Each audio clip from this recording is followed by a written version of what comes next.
નમસ્કાર મિત્રો, સ્વાગત છે તમારું માર્કેટ બુલેટિનમાં। તમને ખ્યાલ જ છે કે મેઇન બોર્ડ ઉપર આઈપીઓ શરૂ થઈ ગયો છે। ઉનેમી ટેકનોલોજી સોલ્યુશન લિમિટેડ એટલે કે કિસ્ત આઈપીઓનો આરએચપીનો અભ્યાસ કર્યા બાદ તમારા માટે સરસ માહિતી આપણે લઈને આવ્યા છીએ, પણ આપણી ગુજરાતી ભાષામાં। તો વિડીયો છેલ્લે સુધી જોજો। ચાલો વધુ વાત ન કરતા શરૂઆત કરીએ।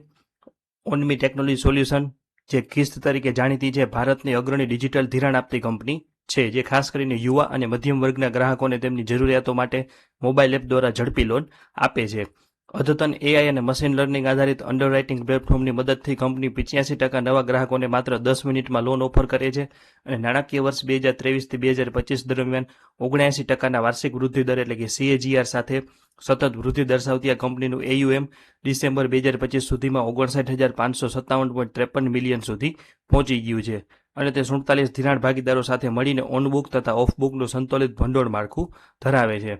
રણવીરસિંહ અને કૃષ્ણ વિશ્વનાથન જેવા અનુભવી પ્રમોટર, સચિન તેંડુલકર જેવા બ્રાન્ડ એમ્બેસેડરના નેતૃત્વ અને મજબૂત કલેક્શન ટીમની મદદથી કંપનીએ 9 મહિનામાં 1992.69 મિલિયનનો નફો નોંધાવ્યો છે। ભારતમાં માસ માર્કેટિંગ છૂટક ધિરાણ નાણાકીય વર્ષ 2030 સુધીમાં 77.4 ટ્રિલિયન સુધી પહોંચવાની ધારણા છે અને ડિજિટલ ધિરાણ 7 ગણું વધીને 4.1 ટ્રિલિયન થવાની અપેક્ષા છે, જે કિસ્ટ જેવી ડિજિટલ ફર્સ્ટ કંપનીઓ માટે ભવિષ્યમાં વૃદ્ધિની અપાર તકો પ્રદાન કરે છે।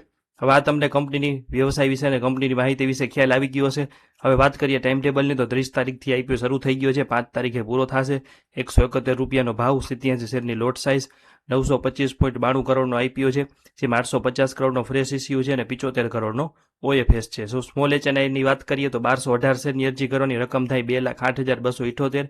બિગ એચએનઆઈ કોટામાં 5,916 શેરની અરજી કરવાની રકમ થાય 10,11,636। અરજીઓની સંખ્યાની વાત કરીએ તો રિટેલર માટે 2,17,834 અરજીઓ અનામત રાખવામાં આવેલી છે। સ્મોલ એચએનઆઈ કોટા માટે 2,223 અરજીઓ અનામત રાખવામાં આવેલી છે અને બિગ એચએનઆઈ કોટા માટે 4,446 અરજીઓ અનામત રાખવામાં આવેલી છે। હવે જલ્દીથી વાત કરી લઈ પરિણામની, તો 31 માર્ચ 2023, 24 અને 25ના પરિણામો તમે જોઈ શકો છો અને છેલ્લે 9 માસિક એટલે 31 ડિસેમ્બર 2025ના સુધીના પરિણામ કંપની આરએચપીમાં આપેલા છે। 2023માં 1,001 કરોડની આવક સામે 27 કરોડનો ચોખ્ખો નફો, 2024માં 1700 કરોડની ધમાકેદાર આવક સામે 197 કરોડનો ચોખ્ખો નફો, 31 માર્ચ 2025ના આંકડા મુજબ 1352 કરોડની આવક સામે 160 કરોડનો ચોખ્ખો નફો અને છેલ્લા 9 માસિક એટલે કે 31 ડિસેમ્બર 2025ના આંકડામાં 1583 કરોડની આવક સામે 199 કરોડનો નફો। તો વર્ષ 2023 થી 2025 અને 31 ડિસેમ્બર 2025 સુધીના 9 મહિનાના સમગ્ર વિશ્લેષણ ઉપર નજર કરીએ તો જણાય છે કે 2024ના વર્ષમાં AUMના જબરદસ્ત વધારાને લીધે આવક 1700 કરોડ અને નફો 197 કરોડ ભારે તેજી આવી હતી। 2025ના વર્ષમાં સ્પર્ધાત્મક વ્યાજદરો, લાંબી મુદતની લોનને લીધે પ્રોસેસિંગ ફીનું વિલંબન અને LAP એટલે કે લોન અગેન્સ્ટ પ્રોપર્ટી બ્રાન્ચના વિસ્તરણ પાછળ થયેલા પ્રારંભિક ખર્ચને લીધે આવકમાં 20.44% અને નફામાં 18%નો અસ્થાયી ઘટાડો થયો હતો, જે એક રણનીતિ પગલું કહી શકાય। પરંતુ 31 ડિસેમ્બર 2025ના રોજ પૂરા થયેલ 9 મહિના પરિણામો દર્શાવે છે કે કંપનીએ જોરદાર પુનરાગમન કર્યું છે, જેમાં માત્ર 9 મહિનાનો નફો 199 કરોડ, જે 2024ના સંપૂર્ણ વર્ષના નફા કરતાં પણ વધી ગયો। આ પરિણામોથી સ્પષ્ટ થાય છે કે કંપની નવી લાંબા ગાળાની રણનીતિ, જેમાં લાંબી મુદતની લોન, ઓફબુક વિસ્તરણ અને LAPનો સમાવેશ થાય છે, તે સફળ રહી છે અને તે આગળ જતા સ્થાયી વૃદ્ધિનો મજબૂત સંકેત આપે છે। હવે વાત કરી લઈ ફ્રેશ ઇસ્યુના પૈસાનો ઉપયોગ। આપણે જેમ આગળ વાત કરી કે ફ્રેશ ઇસ્યુ અને OFS બંને છે, તો 850 કરોડનો ફ્રેશ ઇસ્યુ છે। કંપની ફ્રેશ ઇસ્યુમાંથી એકત્રિત થનારી રકમમાંથી 637 કરોડ તેની પેટા કંપની SI ક્રેવાને મૂડી આધારને મજબૂત કરવા માટે વાપરશે।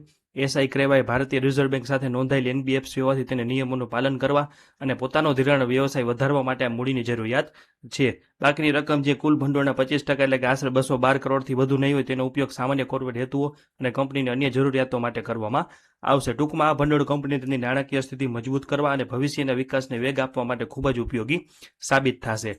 હવે વાત કરી લઈ વેલ્યુએશન અને લિસ્ટેડ પીયર સાથે સરખામણીની। આ માહિતી તમને કોઈ પણ YouTube ગુજરાતી ચેનલ નહીં આપે કે હિન્દી ચેનલમાં કદાચ નહીં આપે। વાત કરીએ કંપનીની, તો અંદાજિત પોસ્ટ ઇસ્યુ કંપનીનો PE 10.84ની આસપાસ આવે છે અને તેની સરખામણી કરીએ તો તેનું વેલ્યુએશન ઉદ્યોગના અન્ય લિસ્ટેડ સાથીદારોની સરખામણીએ ઘણું સસ્તું દેખાય છે। મુખ્ય હરીફો છે જેવા કે બજાજ ફાઇનાન્સનો PE 34.36 આસપાસ છે, ચોલામંડલમ ઇન્વેસ્ટમેન્ટ એન્ડ ફાઇનાન્સ લિમિટેડનો PE લગભગ 30-31 આસપાસ છે, SBI કાર્ડ અને પેમેન્ટ સર્વિસ લિમિટેડનો PE 33 આસપાસ છે અને HDB ફાઇનાન્સ એન્ડ સર્વિસ લિમિટેડનો PE 24 થી 25 આસપાસ છે, જે સમગ્ર સેક્ટરની સરેરાશ PE 30 જેટલી દર્શાવે છે। તો આ તમામ દિગ્ગજોની હરીફોની સરખામણી આ કંપનીનો PE ઓછો છે, જે લગભગ 10 થી 11 આસપાસ છે। કંપનીનો પ્રાઇસ ટુ બુક વેલ્યુ ગુણોત્તર પણ ઉદ્યોગની સરેરાશ 4.88ની તુલનામાં એનામાં ઘણો ઓછો છે. જો કે આટલું આકર્ષક વેલ્યુએશન હોવા છતાં રોકાણકારોએ કંપનીની અસુરક્ષિત એટલે કે અનસિક્યોર લોનનું ઊંચું પ્રમાણ, ઊંચી ક્રેડિટ કોસ્ટ અને ફંડિંગની ઊંચી કિંમત જેવા જોખમી પાસાઓનું ચોક્કસપણે મૂલ્યાંકન કરવું જોઈએ.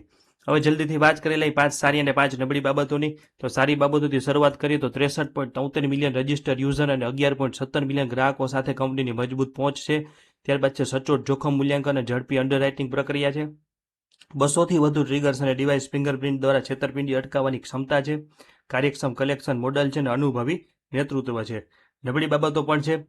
એ અસુરક્ષિત લોનનું ઊંચું પ્રમાણ છે, નકારાત્મક ઓપરેટિંગ કેશ ફ્લો છે, ઝડપી વિસ્તરણના કારણે વધી રહ્યો છે, ઊંચી આકસ્મિક જવાબદારીઓ છે, ભૌગોલિક એકાગ્રતા છે એટલે કે AUM નો 61% હિસ્સો માત્ર દક્ષિણ અને પશ્ચિમ ભારતના પ્રદેશો ઉપર નિર્ભર છે અને NPA નું જોગવાઈ અને ભારણ એટલે કે GNPA 2.90% હોવાથી નફાકારકતા ઉપર અસર પડી શકે છે. હવે સૌથી મહત્વની વાત કે અરજી કરવી કે નહીં. તો ઓન ટેકનોલોજી સોલ્યુશન લિમિટેડ એટલે કિસ્તનો IPO તેના મિશ્ર પાસાઓ અને આંતરિક જોખમોના કારણે રોકાણ માટે ખૂબ જ સાવચેતીપૂર્વકનો નિર્ણય માગે છે. કંપની 63.73 મિલિયન રજિસ્ટર્ડ યુઝર મજબૂત એ આધારે ટેકનોલોજી એન્કર બુકમાં સ્થાનિક મ્યુચ્યુઅલ ફંડો 57% તથા વિદેશી રોકાણકારો વચ્ચેના સંતુલન સાથે કંપની 171 રૂપિયાના ભાવે એન્કર બુક પૂરી ભરી છે. ટૂંકા ગાળે રોકાણો માટે અમુક અંશે આકર્ષક બની રહે છે, પરંતુ આ બાબતોને બીજો અને નબળો પક્ષ પણ એટલો જ ગંભીર છે. કંપનીના કુલ AUMના 94% હિસ્સામાં અસુરક્ષિત લોનનું ઊંચું પ્રમાણ છે. છેલ્લા કેટલાક સમયગાળામાં જોવા મળે નકારાત્મક ઓપરેટિંગ કેશ ફ્લો છે, જે લગભગ NBFC કંપનીઓમાં હોય છે, અને 17,934.86 મિલિયન જેટલી વિશાળ આકસ્મિક જવાબદારીઓ, ભૌગોલિક એકાગ્રતા અને ગ્રોસ NPA 2.90% જેવી બાબતો નાણાકીય સ્થિરતા ઉપર સીધું દબાણ લાવે છે. તો આ તમામ પરિબળોનું વિગતવાર મૂલ્યાંકન કરતા IPOમાં ઊંચું જોખમ એટલે કે હાઈ રિસ્ક રહેલું છે, તેથી માત્ર તેવા જ રોકાણકારોમાં અરજી કરવાનું વિચારવું જોઈએ કે જેઓ જોખમ લઈ શકે. જ્યારે મર્યાદિત મૂડી ધરાવતા અથવા લાંબા ગાળાના સુરક્ષિત રોકાણકારોની દ્રષ્ટિએ વિચારતા IPOને સ્કીપ કરવો વધુ સલામત રહેશે અને વંગત રીતે IPOમાં અરજી કરવાના નથી. તો તમામ મિત્રોએ ખાસ નોંધ લેવી કે સ્ટોક માર્કેટમાં રોકાણ જોખમને આધીન છે. આ કોઈ ખરીદ વેચાણની સલાહ નથી કે ટ્રેડિંગ ટિપ્સ નથી. આ વિડીયોમાં આપેલી માહિતી RHP ઉપરથી લીધેલી છે અને વિડીયો બનાવવા પાછળ અમારો કોઈ અંગત ફાયદો નથી. કોઈ પણ પ્રકારનું રોકાણ કરતા પહેલા કે IPOમાં એપ્લાય કરતા પહેલા આપણે નાણાકીય સલાહકારની સલાહ લેવી જરૂરી છે. તો આ વિડીયો આપણે વાત કરી કિસ્તના IPO વિશે તમારું શું મંતવ્ય છે અને કંપની વિશે તમારે કોઈ પણ વધુ વસ્તુ જાણવી હોય તો કોમેન્ટ સેક્શનમાં તમારો કોઈ પ્રશ્ન હોય કે કોઈ મંતવ્ય હોય તો જરૂર જણાવજો. અને આવા તમામ મહત્વના અપડેટ એ પણ આપણી ગુજરાતી ભાષામાં મેળવવા માર્કેટ બુલેટિન સાથે જોડાયેલા રહેજો. આભાર. જય જય ગરવી ગુજરાત. જય હિન્દ.